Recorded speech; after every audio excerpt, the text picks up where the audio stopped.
Hello and welcome to Scoop News Group's series on the new business of government. I'm Jake Williams. We're here with Rob Cary. He's the Chief of Innovation and Technology for the Virginia Department of Transportation. Rob, how are you doing today? Great. Thanks for having me. Thanks for being here. So Rob, agencies have more data than ever before.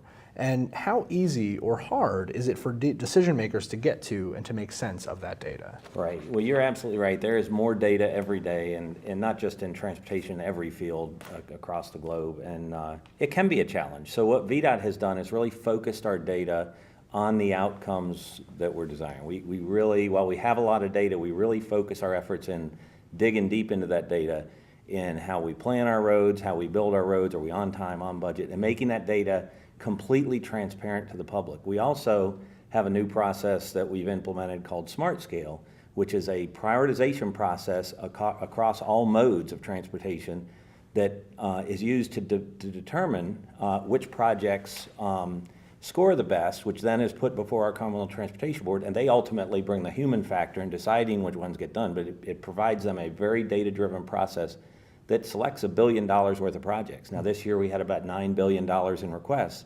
So that prioritization process really focused them to select what they felt were the best projects, and they had some real data behind those decisions, which was not always the case historically. So I think for the public, they're getting a product that they know has been very well vetted and will produce results for them.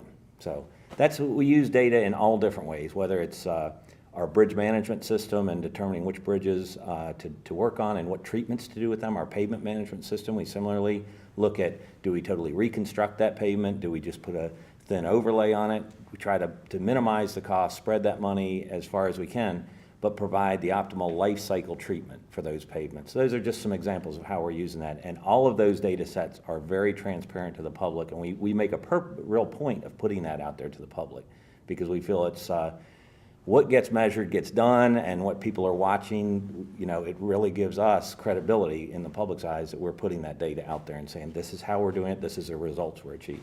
That's great, and it's cool. It's been cool to see that transparency movement really take hold in state and local government. Yeah.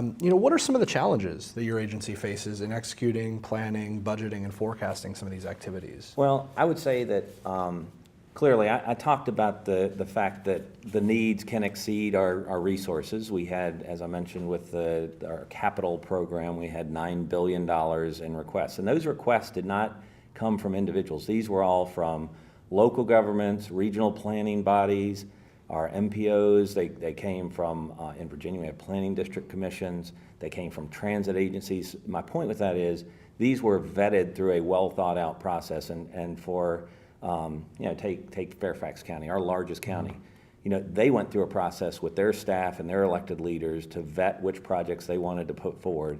So we know the projects we get from our local governments and the other partners I mentioned have been well vetted and are real needs in that community that need to be met. Now, unfortunately, with $1 billion available to meet those needs and $9 billion requests, there's obviously some of those are not being met, but we can be absolutely sure that those that we're putting forward have been well vetted and are meeting clearly demonstrated needs. But all across everything we do, there's so much data available, and we use that again and again to meet the needs that the public wants. I mean, we are an agency that is about plan, delivering, operating, and maintaining the third largest state-maintained highway system in the country. That's a lot of responsibility on everyone in VDOT to make sure that we stretch those resources as far as we can. And doing that requires us to get the data into everybody's hands. I mean, everybody from our field maintenance employees. We're currently implementing a highway maintenance management system that will result in a lot more technology in the field, a lot more data flowing to them out in the field, work requests from citizens flowing right to a handheld device when they're out there in the field. If I just finished working on this pothole and there's another work request in the nearby area, they'll know about it and they can do that. It brings efficiency to everything they do and make sure that we're responding to the public effectively and as quickly as we can. That's fascinating, and that responsiveness, that's definitely the key. Absolutely. Can you talk a little bit about how your agency is helping managers make more data-driven decisions around budget allocations? You mentioned this a little bit, mission readiness and or program services to that core customer base. Absolutely. As I've said, we use data in everything we do. We are I would, if I left you with one point, it's that VDOT is a data-driven organization. We make our decisions based on data. We have, as I mentioned, third largest state maintained system in the country. We have 125,000 lane miles of pavement. We take the money and we put about $500 million a year into paving across the entire Commonwealth. We take that money, but we every year we look at the condition of our existing infrastructure on the roads and bridges. We then go through and we model what would be the optimal treatments with $500 million in an asset management approach to maximize the outcome and the life cycle cost for what we do. That then is distributed out to each of our 9 districts across the state as recommendations for and their allocation. Which part of the pie do they get to do that with? And that's based on that data. They then review those recommendations in the field. So you bring that human element to the process, and they can look out there and see if what had been modeled based on our statewide inventory of the assets matches with what they're seeing. Sometimes they'll make adjustments to that, but generally we're probably within 10 or 15% of what was recommended is what actually gets done. There's maybe that 10 or 15% adjustment. But that's how we drive the decisions and what gets paved. Similarly, with our bridge program, we do the federally required biannual inspections. Then we look at what the issues are, and we take the money that we have available for bridge condition, and the money we have for improving our bridge condition and pavement condition is really driven by the conditions that are out there. And we allocate the funding. If a district's pavements are particularly bad or particularly good, a district is going really well in the pavements, may see a little less money so that some money can be put into a district that needs to improve those. Similarly with bridges, trying to bring the whole state to a level condition there.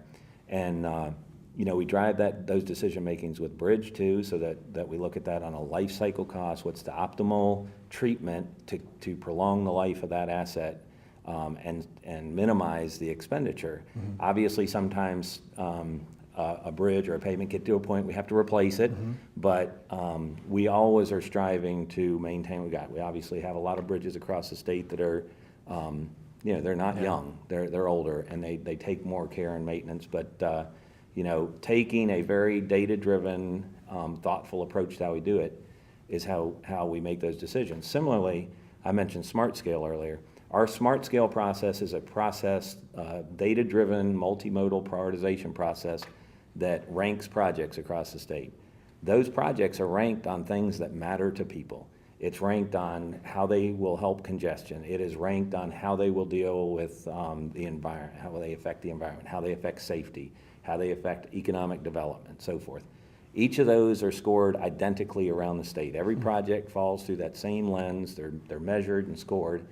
And then different areas around the state have different weightings. So we allowed sort of the regional areas to select what they wanted to see. The only thing the law did say is that in Northern Virginia, as an example, congestion relief had to be the #1 factor. Right. But it gave them flexibility in what percentage they wanted to put to those things. So in some of the rural areas of the state, they felt economic development and safety were the most important. So they weighted those more highly. But once we do that, we rate all we put them in a list of 1 through however many projects. We provide that to our Commonwealth Transportation Board. And generally, they have followed that list. They've made some adjustment. They've typically been at the fringe projects that were on and off the list. Right. And the reality is that system, while it's very good, is not so precise that to say project number 80 is clearly way better than project number 83. So it was perfectly appropriate that they would have that flexibility and do that. But I hope you see it. Those are some examples of how we're using data to do that. And it's with the Smart Scale, our data, what we're looking for is to look out the windshield, not the rear view mirror. A great example of that is on safety. Just because a road has safety issues where maybe they've had fatalities and so forth, didn't necessarily mean it scored high in relative to safety. Because if the project were to install cameras, let's say, those cameras aren't going to affect the crashes that take place. So it didn't score, that would not have scored well in safety. But if that project, if the crashes we've seen there were single vehicle run off the road crashes, and the project that they proposed was edge line rumble strips that were great for single vehicle run off the road crashes, very effective, very inexpensive treatment, it would score really high in safety. And the other thing I should have mentioned around the Smart Scale, we score all the project's benefits, and then we normalize all of it by dividing those benefits by the cost of that project. Sure. So that a very expensive project has to have very big benefits. A less expensive project doesn't have to have the same value benefits. Right. But that you can compare, a project in Northern Virginia with 100,000 vehicles a day to a project in a rural part of the state that has 5,000 vehicles a day. Mm-hmm. And what we saw was that using our process, that those projects are distributed very, very well geographically around the state. They're big projects, small projects. There didn't seem to be any pattern in terms of any favoritism or anything towards one type or another. And I think that has just proven out to be a very good process. And when you're allocating $1 billion, it can get a lot of attention. And while it's got a lot of attention, it has overwhelmingly been very positive attention. That's great. Yeah. That's exciting. And so, the last question, you talked a little bit about your transparency efforts, mm-hmm. and you talked a little bit about how you're engaging other folks in this decision-making process. But how is VDOT working to put data into the hands of more decision makers to make those day-to-day decisions, and not just in the hands of analysts or senior management or in the big picture? Right. Well, I would say that's actually our complete model, mm-hmm. is to put it in the hands of the people making those decisions. And that data being completely transparent, we have a dashboard. We measure 24 different items on the dashboard that are directly linked to things people care about. The condition of pavement, the condition of bridges, how we're doing with delivering projects on time, how we're delivering projects on budget, how we're doing with and some internal things, vacancy rate for human resource measures, or how we're dealing with the DBE community and getting, how much work is going out to the smaller women, minority-owned vendors. We measure all of these things, our environmental compliance.